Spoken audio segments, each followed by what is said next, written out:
शम्सु इंदा गुरूबिहा, तो कब्र में उसको मैयत को सूरज गुरूब होता दिखाया जाता है। जैसे असर के टाइम पे नहीं आपने देखा सूरज जब गुरूब हो रहा होता है एकदम ख्याल आता है कि नमाज पढ़नी है।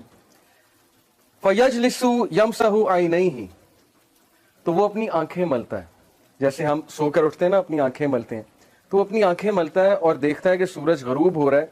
वयक़ूल, तो वो कहता है दाऊनी उसल्ली, कि मुझे नमाज पढ़ने दो, असर का वक्त जा रहा है, मुझे नमाज पढ़ने दो। तो फरिश्ते मुस्कुराकर कहते हैं कि वो टाइम खत्म हो चुका है, नमाज का टाइम अब खत्म है, अब नमाज नहीं पढ़नी, अब हिसाब किताब होगा। तो स्कॉलर्स ये हदीस कोट करके ये कहते हैं कि देखें दिस शोज के उस बंदे की प्रेफरेंस क्या थी, उसकी फिक्र क्या थी जब वो दुनिया में था।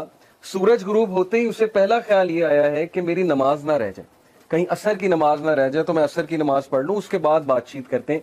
यानी उसका कॉन्शियस अभी तक नमाज के अंदर है। और ये चीज बहुत से मेडिकल डॉक्टर्स बताते हैं। मैं एक लेक्चर सुन रहा था एक स्कॉलर का, उन्होंने बड़ी जबरदस्त बात की। उन्होंने कहा कि मैंने बहुत से डॉक्टर्स को लेक्चर्स दिए हैं, डॉक्टर्स मेरी महफिल में आते हैं, तो डॉक्टर्स ने मुझे खुद बताया है कि जो लास्ट कॉन्शियसनेस में बंदे की चीज होती है ना, जो उसने सबसे ज्यादा दुनिया में की होती है, डेथ के टाइम पे वही चीज निकलती है। और वल्लाही उसने खुद बताया, डॉक्टर्स ने खुद बताया कि कुछ जो मरीज होते हैं वो गाने गा रहे होते हैं, यानी at the time of death गानों के लिरिक्स निकल रहे होते हैं। तो ये मेडिकल साइंस भी यही बताती है कि हमारे न्यूरॉन्स के कनेक्शंस स्ट्रांग जब बन जाए ना किसी चीज के हवाले से, ज़ाहिर एक बंदा एक खास महफिल में बैठ रहा है, उसमें एक खास तरह की बातें सुन रहा है या कर रहा है, तो उसके न्यूरॉन्स के कनेक्शन उन बातों के मुताबिक बन जाएंगे और फिर उसके कॉन्शियसनेस में वही चीज होगी। और जब भी वो अनकॉन्शियस होने लगेगा तो कॉन्शियस की वही चीज रिपीट होगी जो असल में वो करता है। ये तो पक्की बात है। तो ये वो शख्स है जिसने नमाज को बहुत फौकियत दी दुनिया की जिंदगी में, और उसकी फिक्र ही ये थी कि मेरी नमाज ना निकल जाए, नमाज ना निकल जाए। तो ये हदीस सुनाने का मकसद ये था कि उसके लिए नमाज मैटर करती थी दुनिया की जिंदगी में, इसलिए कब्र में जाकर भी उसे ये ख्याल आया कि हाय मेरी असर की नमाज ना निकल जाए। तो this tells us the reality of this world, के वो चीजें जो मैटर करती हैं हमारी जिंदगी में उन्हें हम इग्नोर कर रहे हैं। और असर की नमाज के बारे में रसूलुल्लाह सल्लल्लाहु अलैहि वसल्लम ने कहा कि जिस इंसान ने असर की नमाज जानबूझकर छोड़ी, जानबूझकर से मुराद है एक तो है ना कि सो गया है, याद नहीं रहा, या वैसे ही कोई बाजार में है मस्जिद नहीं मिल रही, जैसे खवातीन है बाजार में अक्सर होती हैं, कोई जगह नहीं नमाज पढ़ने की, मिस हो जाती है। एक है कि जानबूझ के पता है असर की नमाज पढ़नी लेकिन नहीं पढ़ी, it is as if he lost his whole family. सही बुखारी की हदीसें ऐसे हैं जैसे उसकी पूरी फैमिली चली गई। और एक हदीस में आता है कि उसके सारे अमाल बर्बाद हो गए, इट इज एज इफ उसके सारे अमाल बर्बाद हो गए। ये भी सही बुखारी की हदीस है। तो इसलिए अल्लाह ताला ने कुरान मजीद में सलातुल वुस्ता की हिफाजत की बहुत तलकीन की, और सलातुल वुस्ता इज द मिडल सला। असर की बहुत अहमियत है, असर की नमाज की। ओके, तो कुछ भी हो जाए असर की नमाज न छोड़ा करें। इसीलिए उसको वहां भी सूरज गुरूब होता दिखाया जाएगा और वो कहेगा कि दावनी उसल्ली, कि लेट मी ऑफर सलाह, बट फरिश्ते कहेंगे अब नमाज पढ़ने का टाइम जो है वो गुजर गया।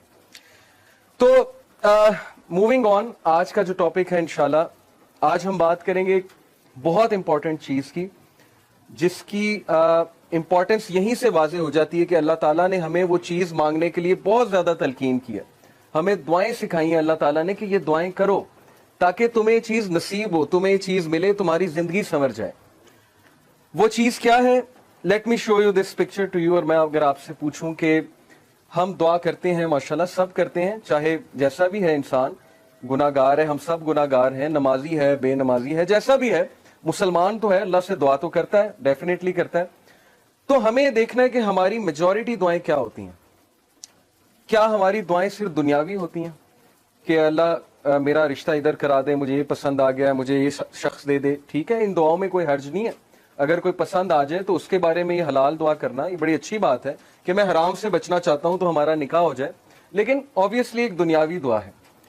और फिर या अल्लाह मुझे जॉब दे दे, मेरी इतनी सैलरी हो जाए, या मुझे ये चीज दिला दे, या मुझे ये पोजीशन दिलवा दे, वगैरह वगैरह।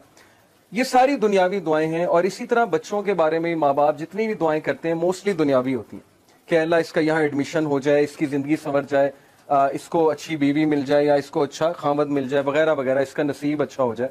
हर्ज कोई नहीं है, मैं ये नहीं कह रहा कि ये दुआएं गलत हैं, बिल्कुल करनी चाहिए, लेकिन कितने % हमारी दुआओं का हिस्सा इस बारे में होता है कि या अल्लाह मुझे हिदायत दे दे, या अल्लाह कल मुझे मौत आए तो सजदे में आए, या अल्लाह कल मुझे मौत आए तो हिदायत पे मौत आए, یا اللہ مجھے نبی صلی اللہ علیہ وسلم کی کمپنی نصیب فرما جنت میں، یا اللہ میں موسیٰ علیہ السلام سے ملنا چاہتا ہوں تو مجھے ان کی کمپنی نصیب فرما، یا کسی صحابی کے گھر کے قریب مجھے گھر دے جنت میں.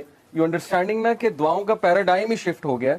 دنیاوی تو ہیں ہی، لیکن وہ دعائیں جو ایکچولی میٹر کرتی ہیں، جیسے ابراہیم علیہ السلام کی آپ دعا چیک کریں اور ان کا ویژن چیک کریں. کیا مانگا اللہ سے کہ ربی جعلنی مقیم الصلاۃ ومن ذریتی ربنا وتقبل دعا ربنا اغفر لی ولوالدی وللمؤمنین یوم یقوم الحساب، کہ اے میرے رب میری اولاد کو نماز پر مقیم رکھی. یعنی اپنے لیے بھی دعا کی، اولاد کے لیے، اور اولاد سے مراد پتہ نہیں پشتوں کی پشتیں، کہ میری پشتوں میں سے بے نمازی کوئی نہ آئے. ویژن چیک کریں.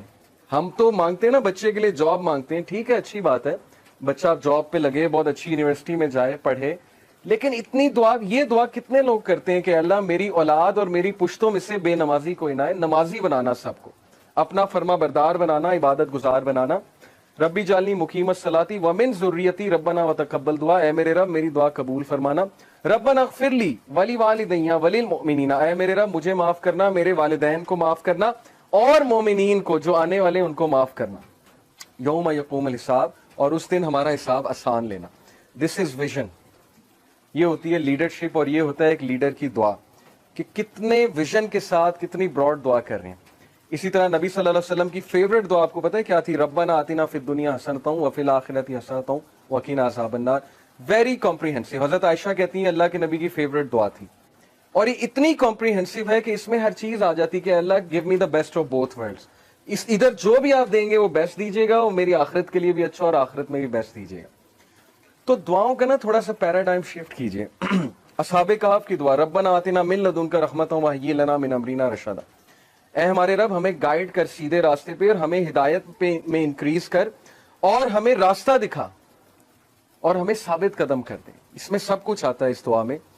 تو جب بھی آپ کے معاملات آپ کے ہاتھ سے نکل رہے ہو نا، آپ کو سمجھ نہ آ رہی ہو میں کیا کروں، میں کہاں جاؤں، مجھے کوئی پاتھ سمجھ نہیں آ رہا ہے، مجھے کوئی وے آؤٹ سمجھ نہیں آ رہا ہے، تو دس از دی دعا کہ O our Lord show us the way and guide us on that way and make us steadfast on that way. تو اصحاب کہف کی دعا ہے. اس طرح بہت سے انبیاء کی دعا آپ کو نظر آئے گی جس میں آپ کو ویژن نظر آئے گا. موسیٰ علیہ السلام کی دعا، مٹیریلسٹک چیزیں نہیں مانگی ہیں. فرعون سے مقابلہ کرنے جا رہے ہیں، آرمی مانگ سکتے تھے، ویپنز مانگ سکتے تھے، لیکن کہا ربی اشرح لی صدری، اے میرے رب میرا سینہ کھول دے. یعنی مجھے کانفیڈنس دے، مجھے وہ ویژن دے کہ میں چیزوں کو بہت کلیئرلی دیکھ سکوں. شرح صدر دے. ویسر لی امری، اور میرے ٹاسک میں ایز کریٹ کر. ہم اللہ سے کتنی دعا کرتے ہیں کہ اللہ میں پروجیکٹ کرنے جا رہا ہوں، میں یہ چیز کرنے جا رہا ہوں، میں سفر پہ جا رہا ہوں، میرے لیے ایز کریٹ کر. یا اے اللہ میں خاندانی جو ہے وہ معاملہ نبھانے جا رہا ہوں، میرے لیے ایز کریٹ کر. یا میں جاب کا انٹرویو دینے جا رہا ہوں، میرے لیے ایز کریٹ کر، میرے لیے بہتری فرما اس میں. واحلل عقدۃ من لسانی یفقہوا قولی، اور میری زبان کی گرہ کھول دے، اس میں جو لکنت ہے اس کو کھول دے، اور تاکہ میں تیرے دین کی بات کر سکوں. یفقہوا قولی، میں بہت اچھے سے بات کر سکوں. واجعل لی وزیرا من اہلی ہارون اخی. اور مین پاور مانگی، ریسورسز نہیں مانگے کہ پیسے دے دیں، فوج دے دیں. کہا بس ایک بندہ دے دیں، ایک مخلص ساتھی دے دیں جو میری نبوت میں شریک ہو، ہارون میرا بھائی. اسپیسیفک ہو کے دعا کی. تو ہم نے یہ دیکھنا ہے کہ ہم کیا دعاز کر رہے ہیں. کیا ہم ہدایت مانگ رہے ہیں اللہ تعالیٰ سے؟ کیا ہم اللہ تعالیٰ سے توفیق مانگ رہے ہیں؟ کیونکہ عمر رضی اللہ عنہ نے کہا تھا کہ مجھے یہ ڈر نہیں ہے کہ میری دعا قبول ہوگی کہ نہیں، مجھے یہ ڈر ہے کہ مجھے دعا کی توفیق بھی ہوگی کہ نہیں. یہ بہت بڑی بات ہے کہ میں دعا بھی کروں گا کہ نہیں کروں گا. اصل بات یہ ہے